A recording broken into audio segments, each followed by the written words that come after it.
Malam itu hujan deras sekali. Airnya seperti dituang dari langit, membanting atap seng rumahku hingga berisik. Aku, Rina, duduk di ruang tamu yang sempit, di depan mesin jahit tua peninggalan almarhum suamiku. Lampu neon di atas kepala kedip-kedip, kadang mati sebentar, lalu hidup lagi. Di depanku, kain merah menyala terbentang di meja. Jas pesanan Bu Wulan. Besok pagi harus selesai, katanya. Aku sudah janji. Arga, anakku yang berusia 6 tahun, tidur di kamar sebelah. Sejak ayahnya meninggal setahun lalu karena kecelakaan motor, Arga sering mimpi buruk. Aku sudah biasa terbangun tengah malam untuk menenangkannya. Tapi malam ini, aku benar-benar capek. Mataku perih, jari-jari pegal menjahit seharian. Tapi pesanan adalah pesanan. Aku harus selesai. Aku menarik benang, menjahit kerah jas. Kainnya licin, dingin di tangan. Entah kenapa, setiap kali jarum menusuk, aku merasa ada yang menatap dari belakang. Aku menoleh. Kosong. Hanya manekin kayu di sudut ruangan, telanjang tanpa baju. Aku geleng-geleng kepala. Kelelahan, gumamku. Tiba-tiba teriakan keras dari kamar Arga. Ibu, jangan pakai jas merah. Aku langsung berdiri. Kursi terdorong ke belakang hingga menabrak dinding. Jantungku berdegup kencang. Aku berlari ke kamarnya. Pintu sudah terbuka sedikit.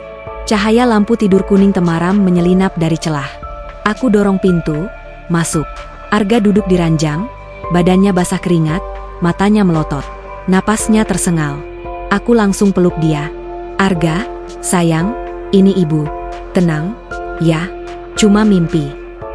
Dia gemetar hebat di pelukanku. Tangannya kecil mencengkeram bajuku erat-erat. Ibu, jangan pakai jas merah. Ada orang di dalamnya. Aku mengelus punggungnya pelan. SST, tidak ada apa-apa. Ibu di sini. Jas merah itu cuma kain. Nak, besok ibu antar ke Bu Wulan. Sudah. Arga menggeleng keras. Bukan, ada orang. Tinggi, hitam, di dalam jas itu. Dia bilang kalau ibu pakai, ibu jadi milik dia. Aku menelan ludah. Suaranya serak, tapi matanya seperti benar-benar melihat sesuatu. Bukan mimpi biasa. Aku coba tersenyum, meski bibirku kaku. Arga, dengar ibu. Itu cuma mimpi buruk. Ingat ayah? Ayah bilang, mimpi buruk itu seperti awan hitam. Sebentar lagi hilang kalau kita sholat dan tidur lagi. Aku bawa dia ke kamar mandi, cuci muka. Air dingin membuat wajahnya sedikit tenang. Aku gendong dia kembali ke ranjang. Selimuti. Aku nyanyikan lagu Nina Bobo yang dulu ayahnya nyanyikan. Pelan-pelan, napas Arga teratur. Matanya terpejam. Aku mencium keningnya. Ibu di sini, ya, tidur lagi. Aku keluar kamar pelan-pelan, menutup pintu. Tapi sebelum pintu tertutup rapat, Arga berbisik. Suaranya kecil tapi jelas. Dia masih di sini, Bu. Aku membeku. Tapi aku paksa diri tersenyum. Tidur, nak. Kembali ke ruang tamu, aku duduk di depan mesin jahit. Hujan masih deras. Petir menyambar, menerangi ruangan sebentar. Aku lihat manekin di sudut. Kosong. Tapi entah kenapa, aku merasa ada yang berubah. Jas merah di meja seperti lebih merah. Mengkilat. Seperti basah. Aku gosok mata. Kamu gila, Rina, gumamku pada diri sendiri. Aku lanjut menjahit. Jarum naik turun. Tapi semakin lama, semakin aneh. Setiap kali jarum menusuk kain, aku mendengar suara kecil. Seperti napas. Dekat sekali. Di telingaku. Aku berhenti. Ruangan sunyi. Hanya hujan dan mesin jahit yang mati. Aku menoleh ke kiri. Ke kanan. Kosong. Tapi aku yakin, ada yang bergerak di belakang tirai jendela. Aku berdiri, dekati jendela. Tirai putih tipis bergoyang pelan. Angin, tapi jendela tertutup rapat. Aku tarik tirai. Kosong. Hanya halaman belakang gelap, pohon mangga bergoyang diterpa hujan.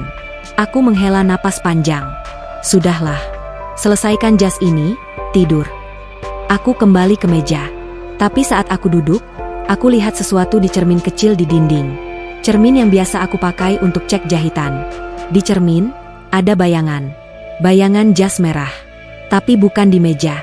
Di belakangku. Aku langsung menoleh. Kosong. Hanya manekin kayu. Tanpa jas. Jas ada di mejaku. Jantungku berdegup kencang. Aku kembali lihat cermin. Bayangan itu hilang. Aku gosok mata keras-keras. Kamu kelelahan, Rina. Sudah larut. Aku lanjut menjahit. Tapi sekarang, setiap tusukan jarum, aku merasa kainnya hangat. Seperti ada denyut. Seperti darah. Aku berhenti lagi. Aku angkat kainnya. Di bawahnya, ada noda merah gelap. Basah. Tapi aku belum pakai cat atau apapun. Aku cium. Bau besi. Bau darah. Aku jatuhkan kain itu. Jantungku mau copot. Ibu? Suara Arga dari belakang. Aku menoleh cepat. Dia berdiri di ambang pintu kamar, memeluk boneka beruang, matanya sayu. Arga? Kenapa bangun lagi? Dia menatap jas di meja. Wajahnya pucat. Dia marah, Bu.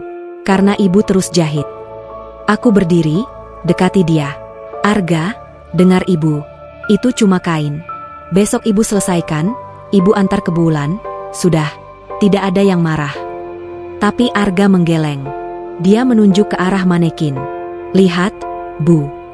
Aku ikut menoleh. Manekin itu sekarang memakai jas merah. Padahal tadi kosong. Jas yang tadi di mejaku, sekarang ada di badan manekin. Rapi. Seperti baru dipakai orang. Aku menelan ludah. Keringat dingin mengucur di punggungku. Aku dekati manekin pelan-pelan. Tangan jas kosong, menggantung. Tapi di dada jas, ada jahitan baru. Jahitan yang belum aku buat. Jahitan berbentuk wajah. Wajah wanita. Tapi matanya kosong. Hanya lubang hitam. Aku mundur. Kaki gemetar. Aku peluk Arga erat-erat. Ibu, kita buang jas itu, bisik Arga. Aku mengangguk lemah. Iya, nak, besok ibu buang. Tapi saat aku menatap jas itu lagi, aku seperti mendengar suara kecil dari dalam kain. Jangan buang. Aku tutup telinga. Peluk Arga lebih erat. Hujan masih deras. Lampu neon kedip lagi. Kali ini, mati total. Gel, hanya suara hujan. Dan napas. Napas yang bukan milikku. Bukan milik Arga. Napas dari dalam jas merah. Pagi datang dengan langit masih kelabu. Hujan semalam sudah reda, tapi genangan air di halaman depan rumah masih mengkilat seperti cermin hitam. Aku bangun dengan kepala pening, mata bengkak. Semalam aku akhirnya tidur di samping Arga, memeluknya erat sampai pagi. Jas merah itu masih ada di manekin, aku tak berani sentuh. Aku tutup saja dengan kain putih bekas selimut, berharap semuanya cuma halusinasi karena capek. Arga masih tidur, wajahnya pucat. Aku sentuh keningnya, panas. Demam. Aku langsung panik. Aku ambil termometer, 38,5 derajat. Bukan tinggi banget, tapi cukup bikin aku khawatir. Aku kasih obat penurun panas, lalu buatkan bubur ayam kesukaannya. Tapi saat aku bangunkan, dia cuma geleng lemah. Ibu, jasnya masih di sini? Tanyanya dengan suara serak. Aku paksa tersenyum. Ibu tutup. Nak, nanti ibu buang. Sekarang makan dulu, ya. Dia menatapku lama, matanya sayu tapi tajam. Dia marah, Bu, karena ibu tutup dia. Aku menahan napas. Aku tak mau jawab. Aku cuma suapin bubur pelan-pelan. Dia makan sedikit, lalu tidur lagi. Aku duduk di samping ranjang, memandang wajah kecilnya. Arga satu-satunya yang aku punya.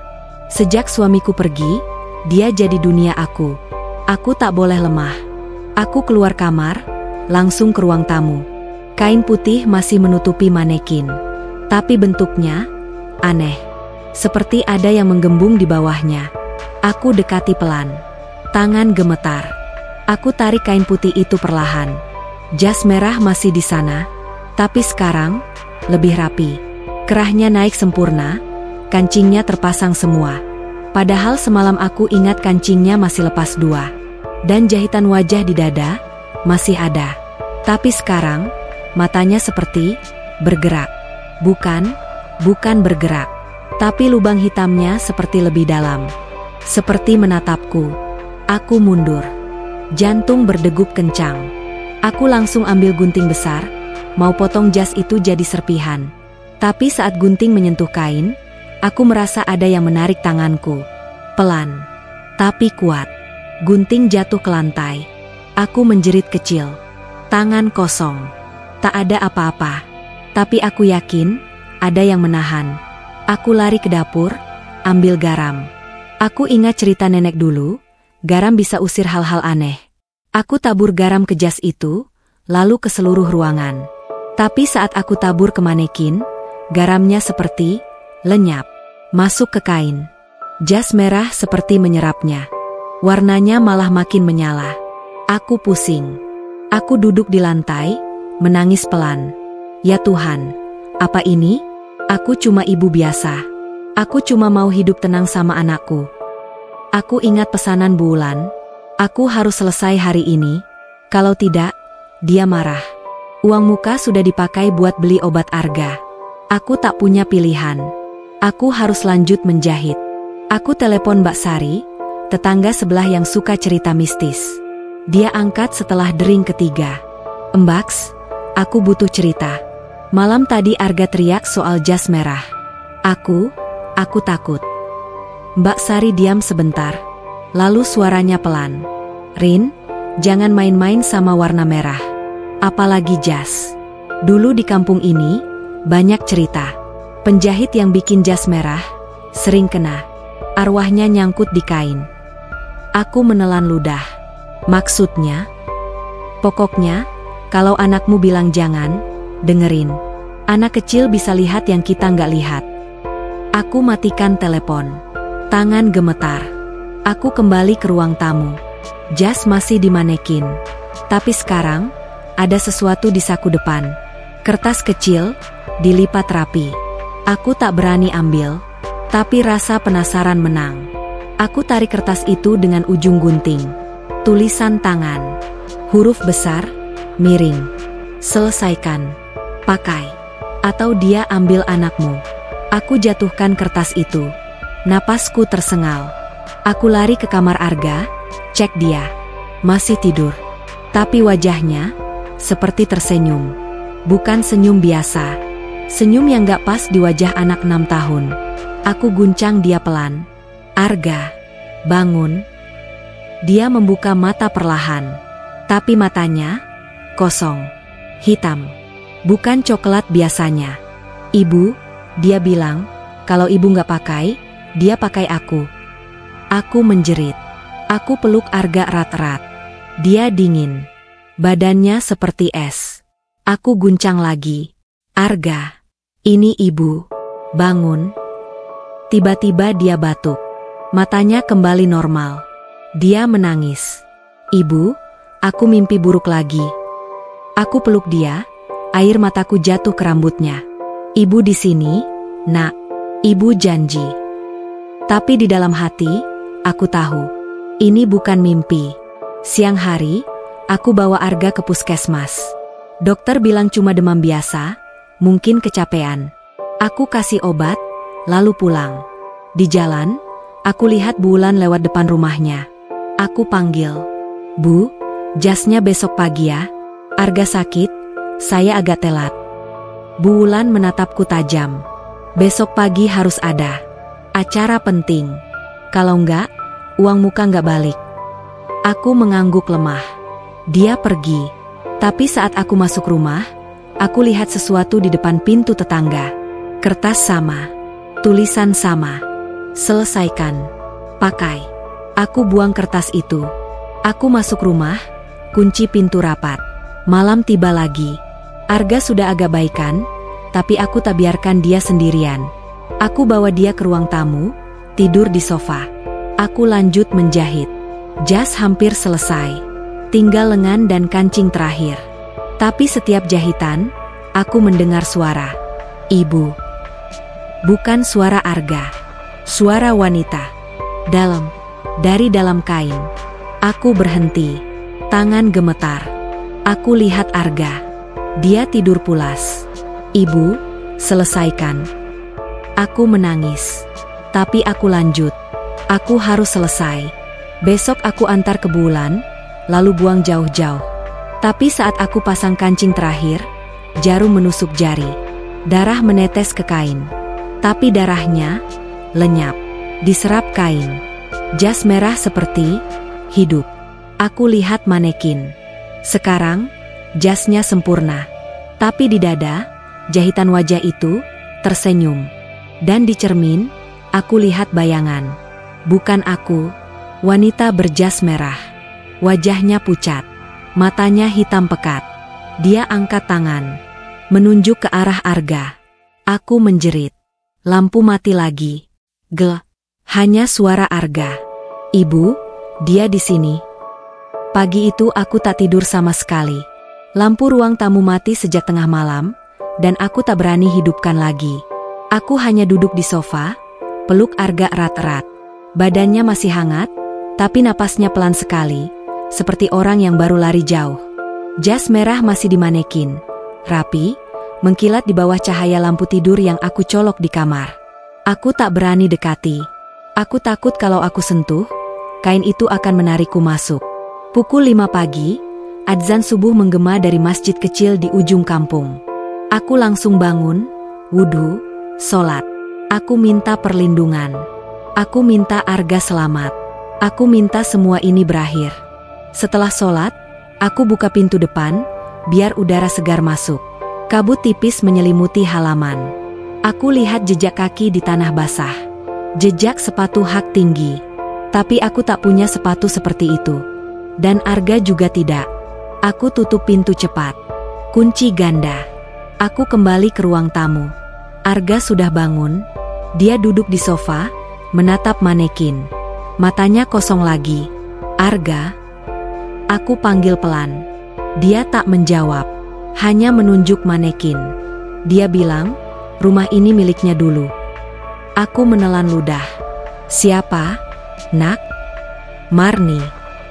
Nama itu seperti petir di telingaku. Aku pernah dengar. Dari nenek. Dari tetangga. Tapi aku tak pernah percaya. Aku dekati Arga, peluk dia dari belakang. Arga, dengar ibu. Kita pindah hari ini. Ibu cari rumah kontrakan lain. Kita tinggalkan jas ini. Tapi Arga menggeleng. Nggak bisa, Bu. Dia ikut. Selama jasnya ada, dia ada. Aku menangis. Aku tak tahu harus apa. Aku cuma ibu biasa. Aku cuma bisa jahit, masak, jaga anak. Aku tak punya ilmu gaib. Aku tak punya duit buat dukun. Aku cuma punya Arga. Aku putuskan cari tahu. Aku harus tahu siapa Marni. Aku harus tahu kenapa dia di rumahku. Aku bawa Arga ke rumah Pak RT, Bapak Hadi, yang paling tua di kampung ini. Dia pasti tahu cerita lama. Aku ketuk pintu rumah kayu Pak RT. Dia buka, wajahnya penuh kerutan, matanya tajam. Aku ceritakan semuanya. Dari teriakan Arga, jas merah, bayangan, kertas, jejak kaki. Aku tak malu menangis di depannya. Pak RT diam lama. Lalu dia menghela napas panjang. Masuk dulu, Rin. Kami duduk di ruang tamu sederhana. Ada foto hitam putih di dinding. Seorang wanita muda, cantik, memegang gunting jahit. Pak RT menunjuk foto itu. Itu Marni, penjahit terbaik di kampung ini, 20 tahun lalu. Rumahmu, dulu rumahnya. Aku terpaku. Rumah? Marni? Pak RT mengangguk. Dia tinggal sendirian. Suaminya meninggal muda. Dia hidup dari jahit. Spesialis jas merah. Katanya, jas merah buatannya bikin orang terlihat berwibawa. Banyak pejabat pesan. Tapi suatu malam, dia dibunuh. Aku menutup mulut. Dibunuh? Ya, ditemukan di ruang jahit. Leher digorok. Darahnya banjir. Pelaku tak pernah ketemu. Tapi ada rumor, kliennya marah karena jasnya salah jahitan. Marni keras kepala. Kalau salah, dia ulang dari awal. Tapi klien itu bilang, jas ini harus dipakai malam ini. Marni tolak. Malam itu, dia mati. Aku gemetar. Terus, arwahnya? Pak RT menatapku dalam-dalam. Ada yang bilang, arwah Marni nyangkut di jas merah terakhirnya. Jas yang tak pernah selesai. Katanya, siapa yang pegang kain itu, harus selesaikan. Kalau tidak, dia ambil ganti. Aku ingat kertas itu. Selesaikan. Pakai. Atau dia ambil anakmu. Aku peluk Arga erat. Pak, apa yang harus aku lakukan? Pak RT menggeleng. Aku bukan ustadz, Rin. Tapi aku saranin, buang jas itu. Bakar. Atau kubur. Tapi jangan sentuh lagi.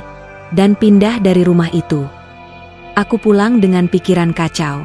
Arga diam saja di sampingku. Tangan kecilnya dingin. Aku masuk rumah, langsung ke ruang tamu. Aku tarik jas merah dari manekin. Berat, seperti ada isi. Aku bawa ke belakang rumah, ambil bensin dari gudang. Aku siram jas itu. Aku nyalakan korek. Api menyala. Tapi, aneh. Api biru, bukan merah. Dan jasnya tak terbakar. Malah seperti menari di dalam api. Aku mundur. Arga menarik tanganku. Ibu, lihat. Di dalam api, ada bayangan. Wanita. Rambut panjang. Tangan terulur. Wajahnya, sama seperti di foto Pak RT. Aku menjerit. Aku tarik Arga lari ke dalam rumah. Aku kunci pintu belakang. Aku buang kunci keluar jendela. Aku tak mau buka lagi. Malam tiba. Aku simpan Arga di kamar, kunci dari luar. Aku tak mau dia keluar. Aku duduk di ruang tamu, jagain pintu. Jas merah aku masukkan lemari besi tua, kunci ganda. Aku tabur garam di depan lemari. Aku baca ayat-ayat suci berulang-ulang. Tapi tengah malam, aku dengar suara. Krek, krek. Lemari besi bergetar. Sendiri. Aku berdiri, tangan gemetar. Aku dekati lemari. Suara itu semakin keras. Seperti ada yang dorong dari dalam. Ibu. Suara Arga. Tapi dari dalam lemari. Aku menjerit. Aku buka kunci kamar Arga. Dia tidur pulas. Bukan dia yang bicara. Aku kembali ke lemari. Suara itu lagi. Ibu, buka. Dia mau keluar. Aku menangis. Aku tak berani buka. Tapi lemari itu bergetar semakin keras. Pintunya melengkung. Seperti ada yang pukul dari dalam. Tiba-tiba, pintu lemari terbuka sendiri. Jas merah tergeletak di lantai. Tapi sekarang, ada tangan. Tangan pucat. Keluar dari lengan jas. Merayap di lantai. Menuju kamar Arga. Aku lari. Aku ambil gunting.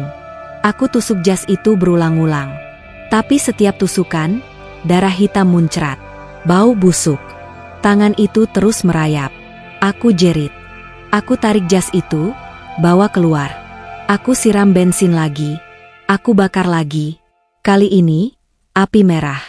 Tapi ada teriakan. Teriakan wanita. Kembalikan. Ini milikku. Aku tutup telinga. Aku peluk Arga yang entah kapan sudah berdiri di belakangku. Kami menangis bersama. Api padam. Jas masih utuh. Tapi sekarang, di dada, jahitan wajah itu, menangis. Air mata hitam mengalir dari lubang matanya. Aku tahu. Ini belum selesai. Pagi datang seperti beban berat di pundak. Aku tak tidur lagi setelah kejadian semalam.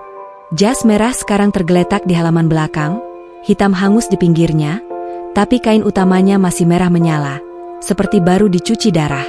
Aku tak berani sentuh. Aku cuma berdiri di ambang pintu belakang, memandangnya dari jauh. Arga masih tidur di kamar, pintunya kukunci dari luar. Aku takut dia bangun dan lihat jas itu lagi. Ponselku bergetar di saku. Bulan, aku angkat dengan tangan gemetar. Rina, jasnya mana? Saya butuh sekarang. Acara jam 10. Aku menelan ludah. Bu, Arga sakit. Rumah lagi, ada masalah. Bisa ditunda? Diam panjang. Lalu suaranya dingin. Uang muka nggak balik kalau nggak selesai hari ini. Saya datang jam 9. Telepon mati. Aku menangis. Uang muka itu 500.000. Aku pakai buat beli obat Arga dan beras. Kalau nggak balik, kami nggak makan minggu ini. Aku tak punya pilihan. Aku harus selesaikan jas itu. Aku buka pintu belakang pelan-pelan. Jas masih di sana, berbau hangus bercampur besi. Aku ambil dengan ujung sapu, bawa ke ruang jahit. Aku letakkan di meja. Jahitan wajah di dada masih ada, tapi sekarang bibirnya terbuka, seperti mau bicara. Aku ambil gunting, potong bagian hangus. Aku jahit ulang. Tangan gemetar. Setiap tusukan jarum, aku merasa ada yang menarik benang dari bawah meja. Pelan, tapi pasti. Aku lihat ke bawah. Kosong. Tapi benangnya bergerak sendiri, seperti ada tangan tak kasat mata yang menjahit bersamaku. Aku berhenti. Pergi, teriakku. Ini bukan milikmu lagi. Tapi suara kecil kembali. Dari dalam kain. Ibu, aku lapar. Bukan suara Arga, tapi mirip. Aku lari ke kamar Arga, buka kunci. Dia masih tidur. Tapi mulutnya bergerak-gerak. Seperti bicara dalam mimpi. Ibu, selesaikan, aku mau pakai. Aku menjerit. Aku guncang Arga. Bangun, ini ibu. Dia membuka mata perlahan. Tapi matanya hitam lagi. Lalu kembali normal. Dia menangis. Ibu, aku mimpi jadi Marni. Dia bilang aku harus pakai jas itu. Aku peluk dia erat-erat. Enggak, nak, ibu enggak izinin. Ibu selesaikan, ibu kasih ke Bulan, lalu kita buang. Aku kembali ke ruang jahit. Aku lanjut menjahit. Tapi sekarang, jarum seperti punya nyawa sendiri. Ia menusuk kain tanpa aku gerakan. Cepat, rapi. Jahitan baru muncul di lengan, tulisan kecil. Pakai, atau ganti. Darah menetes dari jarum. Bukan darahku, tapi jarum itu menusuk jari tengahku. Dalam, aku tarik, darah muncrat. Tapi darahku lenyap begitu kena kain. Diserap, jas merah seperti haus. Aku menangis. Tapi aku lanjut. Aku harus selesai. Jam 8 lewat. Aku pasang kancing terakhir. Jas selesai. Sempurna. Tapi di dalam saku, ada sesuatu. Kertas lagi. Tulisan baru. Pakai di depan anakmu. Malam ini, aku robek kertas itu. Aku bawa jas ke manekin, pasang. Aku lihat di cermin. Jas itu, indah, tapi mengerikan. Jahitan wajah di dada sekarang punya mata. Mata yang menatapku. Tersenyum. Aku menjerit. Aku tarik jas dari manekin, mau bakar lagi. Tapi saat aku pegang, kain itu hangat, seperti kulit. Dan ada denyut jantung. Aku jatuhkan jas. Aku lari ke kamar Arga.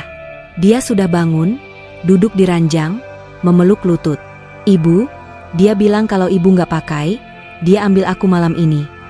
Aku menangis. Aku peluk Arga. Ibu nggak izinin. Ibu lawan. Tapi di dalam hati, aku tahu. Aku lemah. Aku takut. Jam 9. Ketukan keras di pintu depan. Rina, buka. Bu Wulan. Aku buka pintu.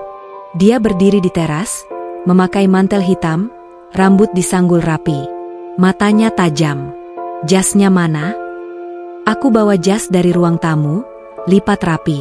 Aku kasih. Ini, Bu. Maaf telat. Dia buka lipatan. Lihat jas itu. Senyumnya melebar. Bagus. Cocok untuk acara. Tapi saat dia pegang, wajahnya berubah. Pucat. Ada bau aneh. Aku diam. Bau hangus, Bu. Tadi kecelakaan. Dia angguk, tapi matanya curiga. Baiklah. Uang sisa nanti saya transfer. Dia pergi. Aku tutup pintu. Aku lega. Akhirnya selesai. Tapi malam itu, aku salah. Pukul 10 malam. Aku sudah tidurkan Arga. Aku duduk di ruang tamu, baca doa. Tiba-tiba ponsel bergetar. Pesan dari nomor tak dikenal. Foto, Bu Wulan tergeletak di lantai, leher berdarah, memakai jas merah. Matanya terbuka lebar, penuh ketakutan. Di bawah foto, salah orang. Kembalikan jasnya. Malam ini, aku menjerit. Aku buang ponsel. Aku lari ke kamar Arga. Dia duduk di ranjang, menatap lemari. Ibu, Dia kembali. Jasnya balik. Aku buka lemari. Kosong. Tapi di lantai, ada jejak kaki berdarah. Dari lemari, ke arah kamar Arga. Aku peluk Arga. Ibu lindungi kamu. Tapi saat aku peluk, aku lihat di cermin kamar. Bayangan di belakangku. Jas merah. Kosong. Tapi lengannya terangkat. Pelan-pelan. Menuju leher Arga. Aku menjerit. Aku tarik Arga lari ke ruang tamu. Aku kunci semua pintu. Aku ambil gunting, siap tusuk apapun yang datang. Tapi suara ketawa kecil. Dari dalam rumah. Ibu, aku sudah di sini. Suara Arga. Tapi dari belakangku. Aku menoleh. Arga berdiri di depan manekin. Tapi manekin itu memakai jas merah lagi. Dan Arga tersenyum. Senyum yang bukan miliknya. Ibu, giliranmu pakai. Malam itu terasa seperti akhir dunia. Aku berdiri di tengah ruang tamu, gunting di tangan kanan, tangan kiri memegang Arga erat-erat. Tapi Arga yang kupeluk, bukan Arga.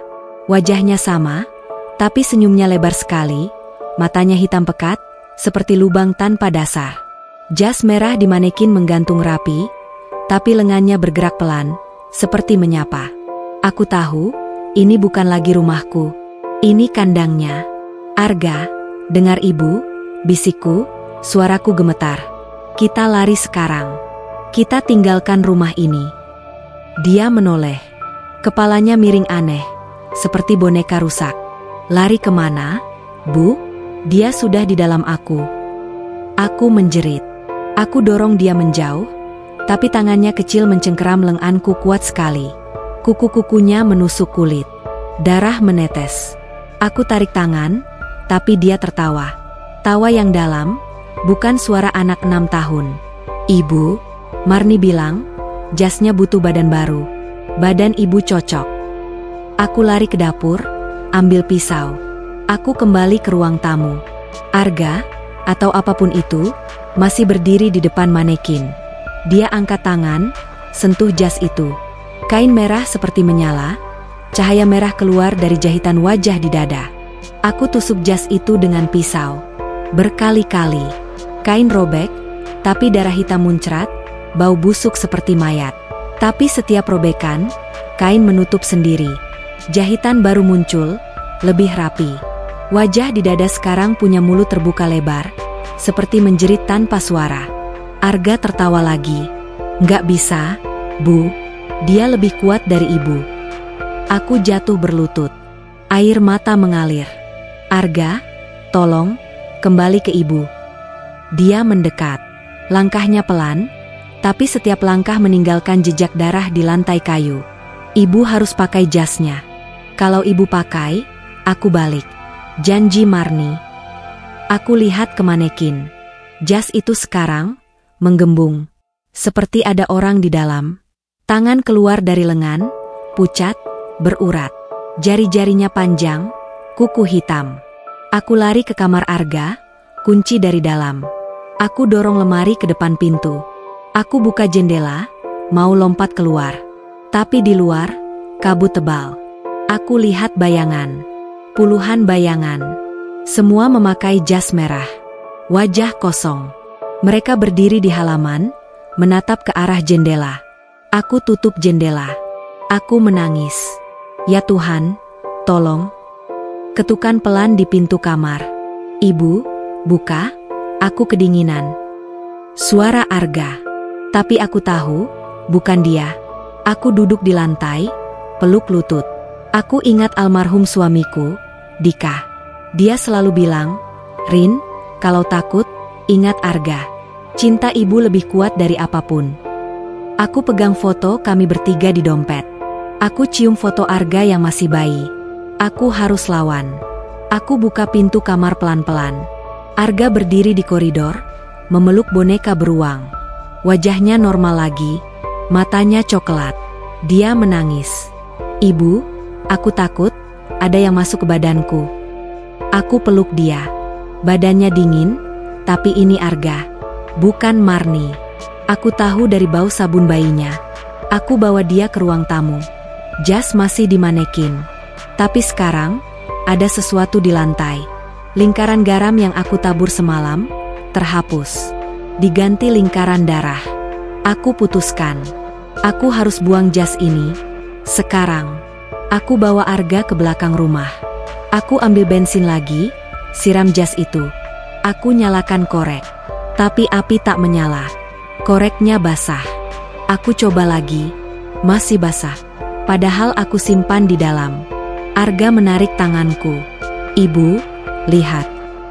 Jas itu bergerak sendiri. Turun dari manekin. Lengan kanannya terangkat, meraih ke arah kami. Kainnya menggembung, seperti ada orang di dalam. Tapi kosong. Aku tarik Arga lari ke dalam. Aku kunci pintu belakang. Tapi saat aku menoleh, jas itu sudah di dalam rumah. Berdiri di depan pintu dapur. Aku jerit. Aku bawa Arga ke ruang tamu. Aku cari benda tajam. Aku temukan palu di laci. Aku pukul jas itu. Berkali-kali. Kain robek, tapi darah hitam muncrat. Bau busuk. Tapi jas itu tetap berdiri. Wajah di dada sekarang punya gigi. Gigi tajam. Arga menangis. Ibu, dia bilang, kalau ibu nggak pakai, dia pakai aku selamanya. Aku lihat Arga. Matanya mulai hitam lagi. Aku tahu, waktu hampir habis. Aku buka lemari, ambil jas itu. Hangat. Aku pakai. Kainnya menempel di kulitku seperti lem. Aku merasa, bukan diri sendiri. Aku lihat di cermin. Wajahku berubah. Pucat. Mata hitam. Tapi bukan aku. Ini Marni. Aku jerit. Aku tarik jas itu. Tapi kainnya seperti kulit kedua. Tak bisa lepas. Aku gunakan gunting, potong lengan jas. Tapi setiap potong, kulitku ikut terluka. Darah mengalir. Tapi jas tetap utuh. Arga berdiri di belakangku. Ibu, sekarang giliran aku. Aku menoleh. Arga memegang gunting. Matanya kosong. Dia dekati aku, gunting diangkat. Aku lari. Aku kunci diri di kamar mandi. Aku lihat di cermin. Jas merah menempel sempurna. Jahitan wajah di dada sekarang, wajahku. Tapi bukan aku. Wajah Marni. Aku dengar ketukan di pintu. Ibu, buka, aku mau masuk. Aku menangis. Aku tahu, ini akhir. Tapi aku ingat Arga. Arga yang asli. Aku tak boleh menyerah. Aku buka pintu. Arga berdiri di sana, gunting di tangan. Tapi matanya, coklat lagi. Dia menangis. Ibu, tolong, aku nggak kuat. Aku peluk dia. Jas merah masih menempel. Tapi aku rasakan, cinta ibuku lebih kuat. Aku bawa Arga ke ruang tamu. Aku ambil bensin, siram jas di badanku. Aku nyalakan korek. Kali ini, api menyala. Api membakar jas. Membakar kulitku. Tapi aku tahan. Aku peluk Arga erat-erat. Teriakan Marni menggema. Kembalikan. Ini milikku. Tapi aku tak lepas pelukanku. Aku bisik ke Arga, ibu sayang kamu. Selamanya. Api padam. Jas hangus.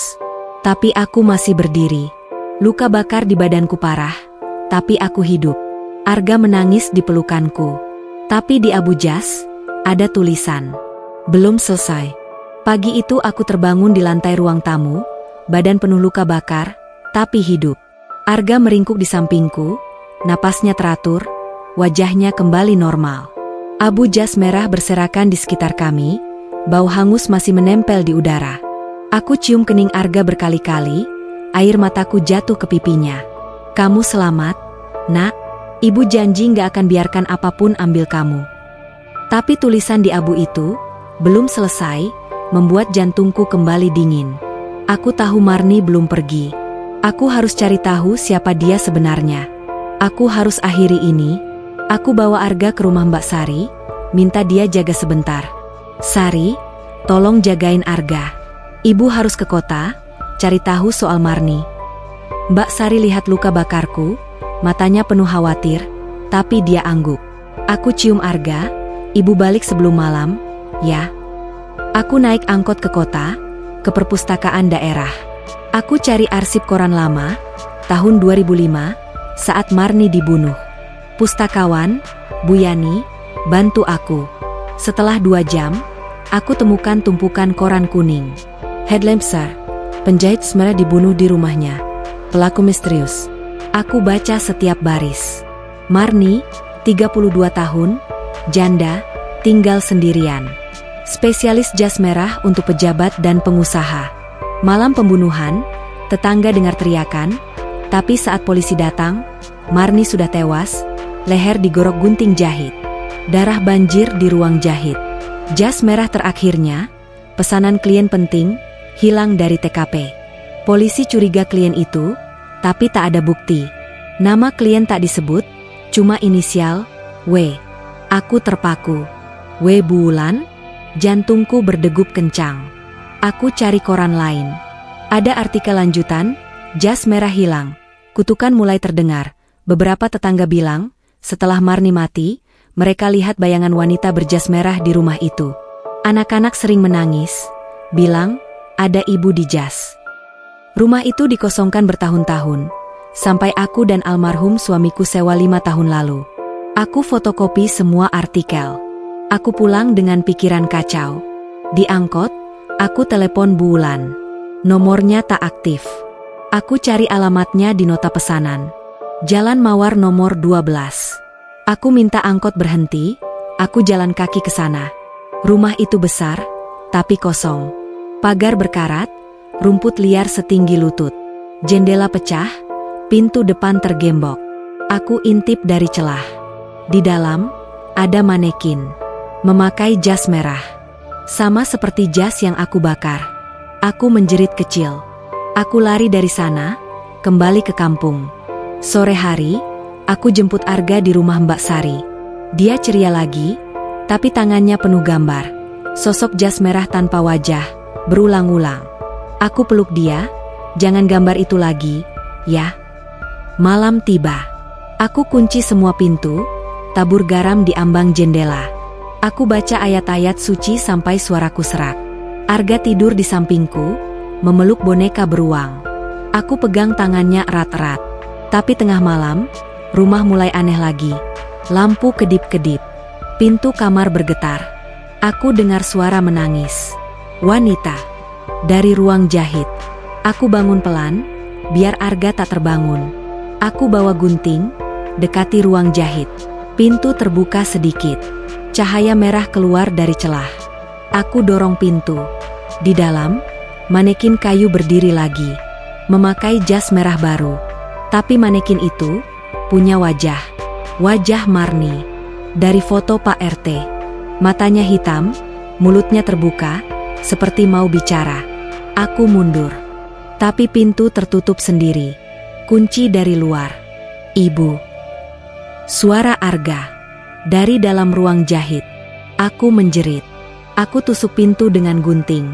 Kayu retak. Tapi pintu tak terbuka. Aku lihat dari celah. Arga berdiri di depan manekin, memeluk jas itu. Matanya kosong. Ibu, Marni bilang, dia mau jasnya dipakai. Oleh ibu. Sekarang. Aku menangis. Arga, dengar ibu, itu bukan kamu. Tapi Arga tersenyum. Ibu lupa, rumah ini milik Marni. Ibu cuma numpang. Cermin di dinding pecah sendiri. Serpihan kaca beterbangan, tapi tak jatuh. Mereka melayang, membentuk wajah Marni. Lalu wajah itu bicara, suaranya dari semua penjuru. Rina, kau sentuh kainku. Kau jahit darahku. Kau harus ganti. Aku jatuh berlutut. Ambil aku. Tapi lepaskan Arga. Tawa Marni menggema. Arga cuma umpan. Jas ini butuh ibu. Ibu yang sayang anak. Seperti aku dulu. Aku teringat artikel. Marni janda. Suaminya meninggal. Tapi tak ada cerita anak. Aku jerit, kau punya anak? Diam. Lalu suara Marni pelan. Pernah. Tapi dia diambil.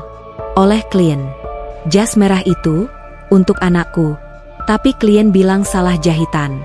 Dia bakar anakku di depanku. lalu gorok leherku. Aku menangis. Aku bukan klien itu. Aku cuma ibu. Tapi kau pegang jasnya. Kau harus ganti. Pintu terbuka sendiri. Arga berdiri di ambang, memegang jas merah. Kain itu menggantung di tangannya, tapi bergerak sendiri, seperti hidup. Ibu, pakai, bisik Arga, tapi suaranya campuran. Suara anakku dan Marni. Aku berdiri. Aku tahu, aku harus akhiri ini. Aku ambil jas itu. Berat, hangat. Aku lihat Arga. Nak, kalau ibu pakai, kamu janji balik. Dia angguk, tapi matanya hitam. Aku pakai jas itu. Kain menempel. Jahitan wajah di dada menyatu dengan dadaku. Aku merasa, bukan diri sendiri. Aku lihat di cermin. Wajahku berubah. Pucat, rambut panjang, mata hitam. Arga tersenyum. Sekarang, giliran ibu jadi Marni. Aku jerit. Tapi suaraku bukan suaraku. Suara Marni. Aku lari keluar rumah, ke halaman. Aku ambil bensin, siram badanku. Aku nyalakan korek. Api menyala. Tapi kali ini, aku tak merasa sakit. Aku hanya dengar tawa Marni. Aku lihat Arga berdiri di teras. Matanya kembali coklat. Dia menangis. Ibu. Aku tersenyum. Lari, nak. Ibu tahan dia. Api membesar. Teriakan Marni menggema. Tapi aku pegang foto keluarga di saku. Aku bisik. Arga, ibu sayang kamu. Bab 7, Pengorbanan. Aku terbangun di tengah api. Bukan mimpi. Bukan halusinasi. Api biru menjilat kulitku, tapi tidak membakar. Jas merah menempel seperti kulit kedua. Jahitannya merayap di dadaku, membentuk wajah Marni yang tersenyum. Aku berdiri di halaman belakang.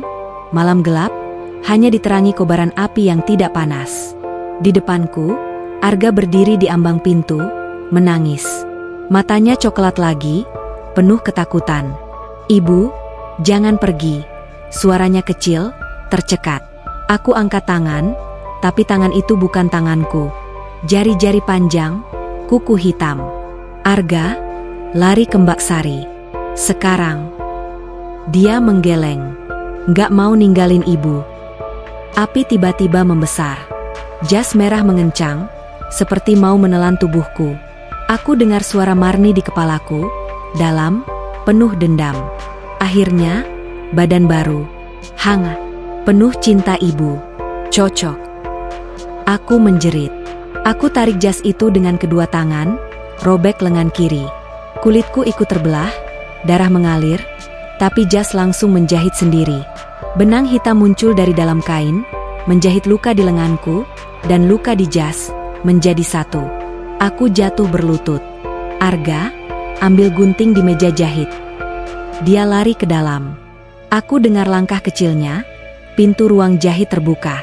Tapi saat dia kembali, gunting di tangannya gemetar. Ibu, dia bilang kalau ibu mati, aku ikut. Aku tersenyum lemah. Ibu nggak mati, nak. Ibu cuma pinjam badan ini sebentar. Aku berdiri. Aku tahu apa yang harus kulakukan. Aku ingat artikel di perpustakaan, jas merah terakhir Marni untuk anaknya. Anak yang dibakar hidup-hidup. Marni bukan cuma dendam. Dia kehilangan. Aku dekati Arga, peluk dia erat-erat. Api biru menjilat kami berdua, tapi tidak menyentuh Arga. Jas merah seperti melindunginya. Marni, bisikku. Aku tahu kamu kehilangan anak. Aku juga ibu. Aku tahu rasanya takut kehilangan. Tapi Arga bukan penggantimu. Dia anakku. Diam. Lalu suara Marni di kepalaku, pelan, hampir menangis. Aku cuma mau peluk dia lagi. Aku buka saku jas. Ada foto kecil, kusut, terbakar di pinggir. Foto seorang bayi laki-laki, umur mungkin 3 tahun. Wajahnya mirip Arga. Aku menangis. Ini anakmu? Tanyaku. Raka? Dia bilang salah jahitan. Dia bakar Raka di depanku, lalu gorok leherku. Aku peluk foto itu ke dada. Marni, aku janji. Aku bakal selesaikan jas ini. Tapi bukan untuk klien. Untuk Raka. Untuk kamu. Api biru padam. Jas merah longgar sedikit. Aku bawa Arga ke ruang jahit. Aku duduk di depan mesin jahit tua. Aku ambil kain merah sisa di laci, kain yang sama dengan jas pertama. Aku mulai menjahit. Setiap tusukan, aku ceritakan pada Marni. Aku jahit kerah ini untuk pelukanmu ke Raka. Aku jahit kancing ini untuk mata Raka yang tertutup selamanya. Aku jahit saku ini untuk foto kalian berdua. Arga duduk di sampingku, memeluk boneka beruang. Matanya penuh air mata, tapi dia diam, tahu ibu sedang bertarung. Jas baru mulai terbentuk. Bukan jas dewasa. Jas anak kecil. Ukuran 3 tahun. Aku jahit dengan air mata. Aku jahit dengan cinta ibu. Setiap jahitan, aku rasakan Marni di sampingku. Dingin, tapi tidak lagi marah. Pukul 3 pagi, jas anak selesai. Kecil, merah menyala. Di dada, aku jahit nama, Raka. Aku berdiri, bawa jas kecil itu ke halaman belakang. Aku letakkan di atas tumpukan kayu kering. Aku siram bensin. Aku nyalakan korek. Api merah menyala. Kali ini panas. Jas anak terbakar. Tapi dari dalam api, aku lihat bayangan kecil. Anak laki-laki. Tangan terulur. Lalu bayangan Marni muncul, peluk anak itu. Mereka tersenyum. Marni menoleh ke arahku, angguk pelan. Jas merah di badanku mulai longgar. Jahitan di dada lepas satu persatu. Kain jatuh ke tanah, hangus menjadi abu. Aku telanjang di bawahnya, penuh luka bakar, tapi bebas. Aku jatuh berlutut. Arga lari, peluk aku. Ibu, kamu balik. Aku peluk dia erat-erat. Ibu nggak kemana-mana, nak. Di abu jas anak, ada tulisan baru. Bukan darah. Bukan ancaman. Terima kasih, ibu. Angin malam bertiup. Abu beterbangan, membentuk wajah Marni dan Raka di udara. Mereka tersenyum, lalu lenyap. Rumah kembali sunyi. Lampu hidup sendiri. Pintu tak bergetar lagi. Aku bawa Arga masuk, cuci luka kami berdua dengan air hangat. Aku kasih obat, balut dengan kain bersih. Kami tidur di ranjang kecil, pelukan erat. Pagi datang. Matahari terbit. Burung berkicau. Aku buka pintu depan. Halaman bersih. Jejak kaki berdarah hilang. Manekin di ruang jahit kosong. Aku tahu, Marni pergi. Bawa Raka. Bawa jasnya. Tapi saat aku buka laci meja jahit, ada satu kain merah kecil. Persegi. Di dalamnya, foto lama. Marni muda, peluk bayi Raka. Di belakang foto, tulisan tangan. Jaga anakmu, cinta ibu tak pernah mati. Aku menangis. Aku simpan foto itu di dompet, di samping foto keluarga kami. Aku putuskan berhenti menjahit jas merah. Selamanya. Pertarungan ibu. Pagi itu, sinar matahari masuk lewat celah jendela kayu yang sudah lapuk. Aku terbangun dengan badan pegal, luka bakar di lengan dan punggung masih perih, tapi bisa digerakkan. Arga tidur di sampingku, napasnya pelan, wajahnya damai seperti bayi lagi. Aku cium keningnya pelan, lalu bangun perlahan. Foto Marni dan Raka masih di dompetku. Aku letakkan di atas meja kecil, di samping Al-Quran. Aku berjanji dalam hati, aku akan jaga Arga sampai napas terakhir. Aku buka pintu depan. Udara segar, bau tanah basah setelah hujan semalam. Halaman bersih, tak ada jejak kaki, tak ada abu. Manekin di ruang jahit kosong, kain merah kecil di laci sudah lenyap. Rumah kembali jadi rumah. Tapi aku tahu, pertarungan belum selesai. Tulisan terima kasih, ibu di abu jas anak terlalu lembut. Terlalu, sementara. Aku mandi, ganti baju, balut luka dengan kain bersih. Aku buatkan bubur untuk Arga. Dia bangun, matanya cerah, senyumnya lebar. Ibu, aku mimpi ayah. Dia bilang ibu hebat. Aku tersenyum, air mata menetes ke bubur. Ayah selalu bangga sama kita. Nak, kami makan bersama.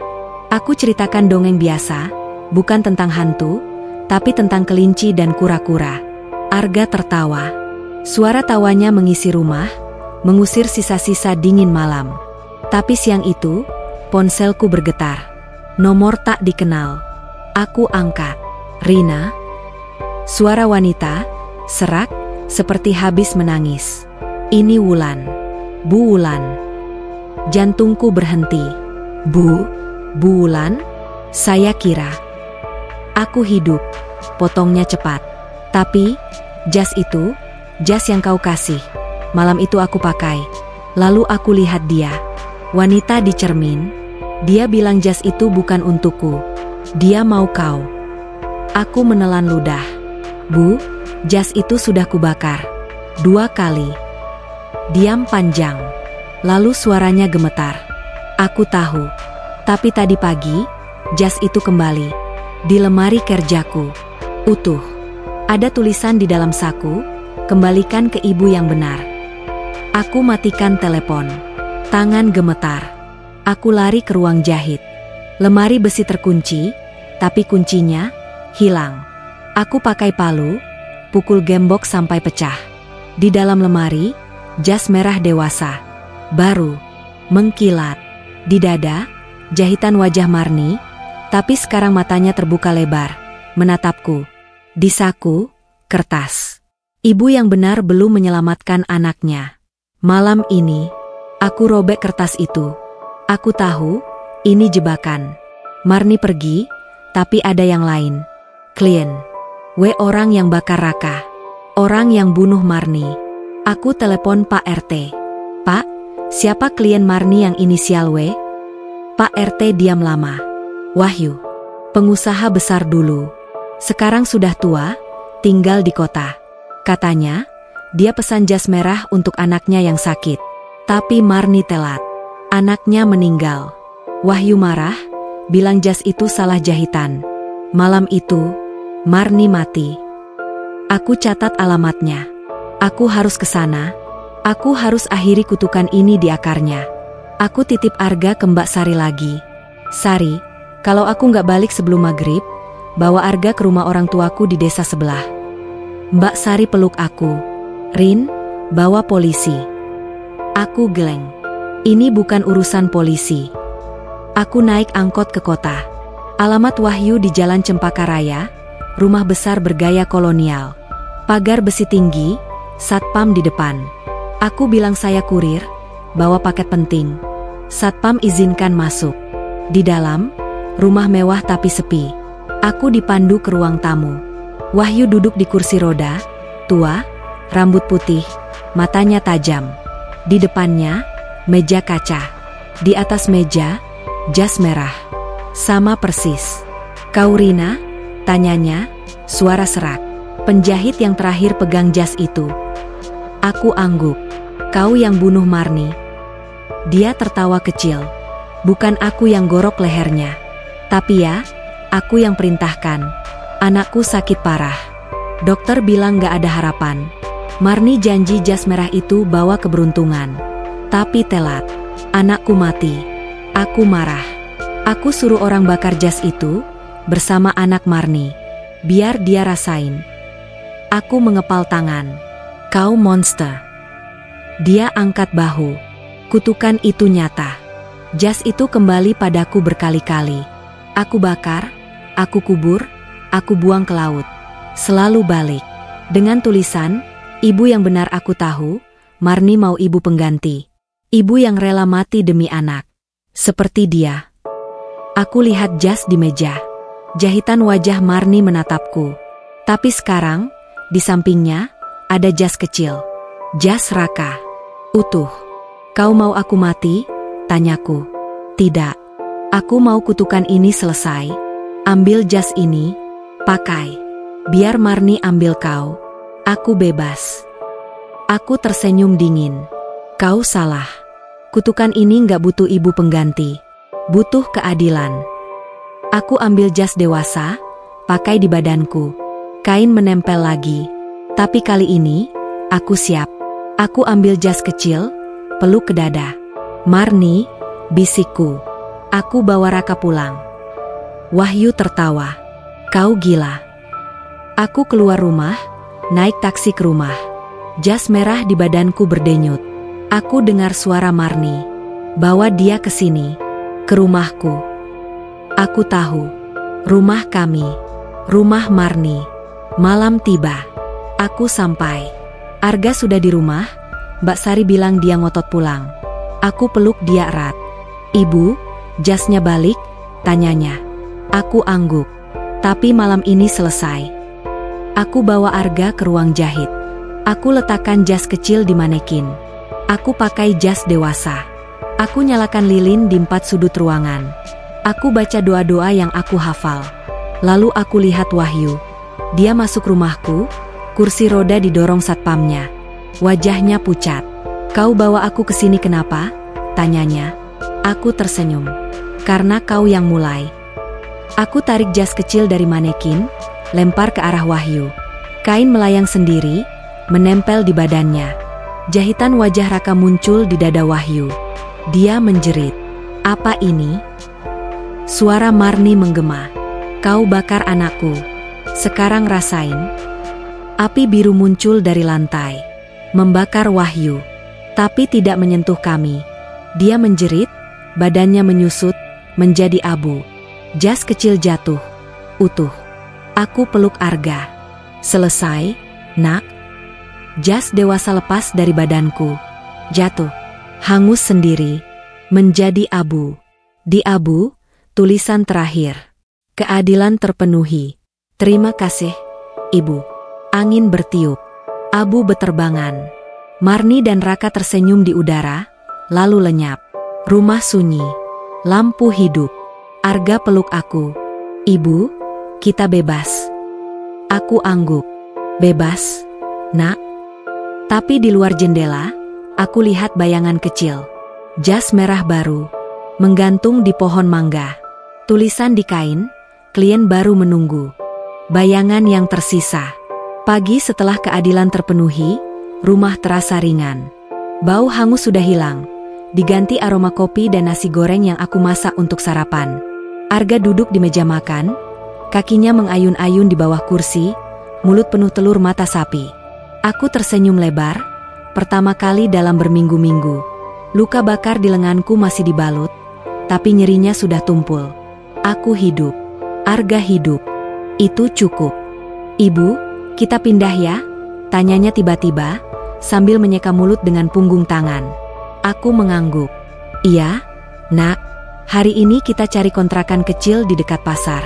Ibu buka warung makan, gak usah jahit lagi. Arga melonjak kegirangan. Aku bantu jualan. Aku bisa hitung uang. Kami tertawa. Suara tawa itu terdengar asing di telingaku. Terlalu lama rumah ini dipenuhi jeritan dan bisikan. Siang hari, aku kemas barang-barang ke dalam 2 koper tua dan 3 kardus. Pakaian, foto keluarga, buku-buku Arga, Al-Quran, dan mesin jahit tua. Yang terakhir aku bungkus kain putih. Aku janji tak akan pernah menyentuhnya lagi. Aku telepon Pak RT, minta tolong cari kontrakan. Dia langsung antar kunci rumah kecil di Jalan Melati, 2 ruko dari pasar. Harganya murah, cukup dengan tabungan terakhir. Sore hari, kami pindah. Rumah baru hanya 1 kamar, dapur kecil, dan halaman sempit, tapi bersih. Aku pasang tirai bunga, Arga tempel stiker kelinci di dinding. Malam pertama, kami tidur di kasur tipis, pelukan erat. Tak ada bayangan, tak ada suara. Hanya suara jangkrik dan adzan Isya dari masjid dekat. 2 minggu berlalu, warung makan kecilku ramai. Aku jual nasi uduk, soto ayam, dan es teh. Arga jadi kasir cilik, menghitung uang dengan jari-jari kecilnya. Tetangga baru ramah, anak-anak seumuran Arga ajak main bola di gang. Aku mulai lupa wajah Marni, lupa bau darah, lupa dingin jas merah. Tapi malam itu, semuanya berubah lagi. Aku sedang menutup warung, jam 9 malam. Arga sudah tidur di dalam. Ponselku bergetar. Nomor tak dikenal. Aku angkat. Bu Rina? Suara wanita muda, gugup. Saya Dita. Dari kampung sebelah. Saya dapat nomor ibu dari Bu Wulan. Dia bilang ibu bisa bikin jas merah. Jantungku langsung dingin. Maaf, Mbak. Saya sudah berhenti menjahit. Apalagi jas merah. Diam. Lalu suaranya pelan. Tapi, saya butuh. Untuk suami saya. Dia sakit parah. Dokter bilang gak ada harapan. Katanya, jas merah bawa keberuntungan. Aku tutup telepon. Tangan gemetar. Aku masuk rumah, kunci pintu rapat. Aku cek Arga, tidur pulas. Aku buka dompet, lihat foto Marni dan Raka. Aku bisik, kau janji sudah selesai. Tapi pagi berikutnya, ada amplop di bawah pintu. Putih, rapi. Di dalamnya, uang muka 1 juta. Dan kertas kecil. Jasma, ukuran dewasa. 3 hari. Clean baru. Di bawah tulisan, ada foto. Pria tua di ranjang rumah sakit, wajahnya pucat. Di sampingnya, wanita muda memegang tangannya, menangis. Wanita itu mirip Dita. Aku buang amplop itu ke tempat sampah. Aku bilang pada diri sendiri, sudah selesai. Tapi malam kedua, Arga bangun menjerit. Aku lari ke kamar. Dia duduk di ranjang, menatap dinding kosong. Ibu, dia kembali. Bilang kalau ibu gak jahit, dia ambil aku lagi. Aku peluk dia. Gak ada apa-apa, nak, itu cuma mimpi. Tapi saat aku menoleh ke dinding, ada bayangan. Jas merah. Menggantung. Tapi tak ada manekin. Hanya bayangan. Aku nyalakan lampu. Bayangan hilang. Pagi ketiga, aku buka warung seperti biasa. Tapi di depan pintu, ada kotak kardus besar. Aku buka. Kain merah. Gulungan besar. Di atasnya, gunting jahit tua, milik Marni, yang aku buang ke sungai 2 minggu lalu. Di kain, ada jahitan baru. Tulisan besar. Ibu yang benar harus menjahit lagi. Aku menangis. Aku tahu, ini bukan Marni. Marni sudah pergi, bawa Raka, bawa keadilan. Ini kutukan. Kutukan yang hidup dari tangan ke tangan, dari ibu ke ibu, dari penjahit ke penjahit. Aku bawa kotak itu ke belakang warung. Aku siram bensin. Aku bakar. Api menyala. Tapi kain merah tak terbakar. Malah menggembung. Membentuk sosok. Wanita. Tangan terulur. Wajahnya bukan Marni. Wajah baru. Wajah Dita. Aku mundur. Api padam sendiri. Kain tetap utuh. Di dadanya, jahitan baru. Klien baru menunggu. Jangan tolak. Malam itu, aku duduk di depan Arga yang tidur. Aku pegang tangannya. Aku tahu, kalau aku tolak, kutukan akan ambil Arga. Kalau aku terima, kutukan akan lanjut. Ke penjahit berikutnya. Ke ibu berikutnya. Aku buka dompet. Foto Marni dan Raka. Aku bisik. Maaf, Marni. Aku nggak bisa lawan kutukan ini sendirian. Aku ambil gunting. Aku ambil kain merah. Aku mulai menjahit. Tapi kali ini, aku jahit bukan untuk klien. Aku jahit jas merah kecil. Ukuran Arga. Di dada, aku jahit nama, Arga. Setiap tusukan, aku ceritakan pada kutukan. Ini untuk anakku. Kalau kau mau jas, ambil ini. Tapi Arga milikku. Aku selesaikan jas itu dalam semalam. Aku letakkan di depan pintu warung. Aku tulis di kertas. Untuk klien baru. Jangan ganggu anakku. Pagi harinya, jas itu hilang. Uang muka 1 juta masih di amplop. Tapi sekarang ada tambahan, foto Dita dan suaminya, tersenyum di rumah sakit. Suaminya memakai jas merah kecil, jas yang aku jahit untuk Arga. Di belakang foto, terima kasih, Ibu. Kami selamat. Aku menangis. Aku tahu, kutukan berpindah. Tapi kali ini, aku pilih kemana. Aku peluk Arga. Kita aman, nak. Tapi di cermin warung, aku lihat bayangan. Jas merah baru, menggantung di belakangku. Siap untuk pesanan berikutnya. Aku tersenyum dingin. Aku ambil gunting. Kau boleh coba, bisikku pada bayangan itu. Tapi selama aku ibu Arga, kau nggak akan pernah menang. Di luar, angin bertiup. Bayangan jas merah melayang pergi ke gang kosong. Mencari ibu baru, mencari penjahit baru. Tapi di sini, di warung kecilku, aku dan Arga akan hidup. Dengan cinta ibu yang tak pernah mati. Tamat.